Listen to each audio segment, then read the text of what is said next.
With all the great developments going on in the Shiba Inu ecosystem, focused on shibarium and metaverse and all these great things, there's truly one thing that had not been discussed until now, and that's a bridge. Okay, now obviously a bridge is important because with Shiba Inu and Bone being native tokens on Ethereum, you need a way to actually move them over to shibarium. And up until recently, it really wasn't talked about. There wasn't really a way to do so. Now, what's interesting is I actually filmed a video talking about this morning, and I have to completely delete it because I found the answer, and I want to talk you guys through this.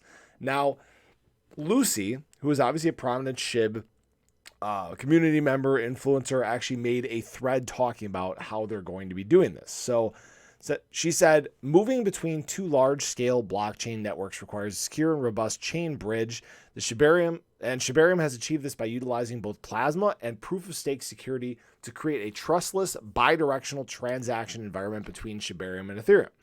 This enables users to transfer tokens between the two networks without any third-party risks or impact on market liquidity. The network bridge is designed to be fast, cost-effective, and flexible, and also serve as a scaling solution. It utilizes a dual consensus architecture to prioritize speed and decentralization and has deliberately enabled arbitrary state transitions on its sidechains along with EVM support. When your token, this is the important part, when your token crosses the bridge, it does not change its circulating supply.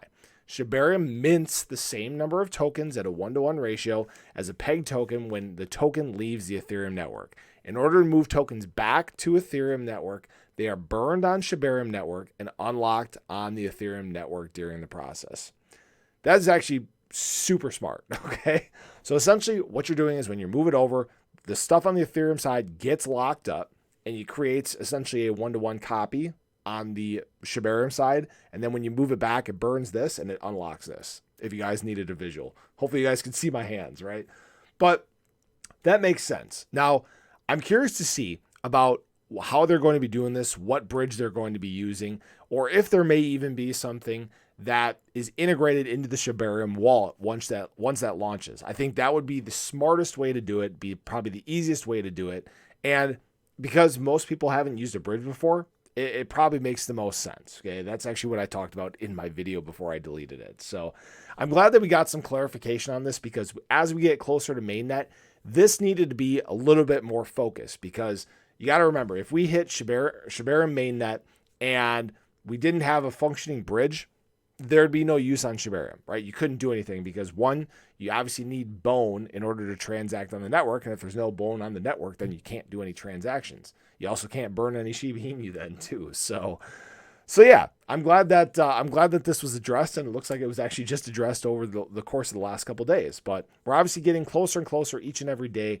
The testnet's going well. The wallet's just soared, and I expect that to really be the case as we ramp up and get closer into these summer months like June and July if mainnet's not out yet.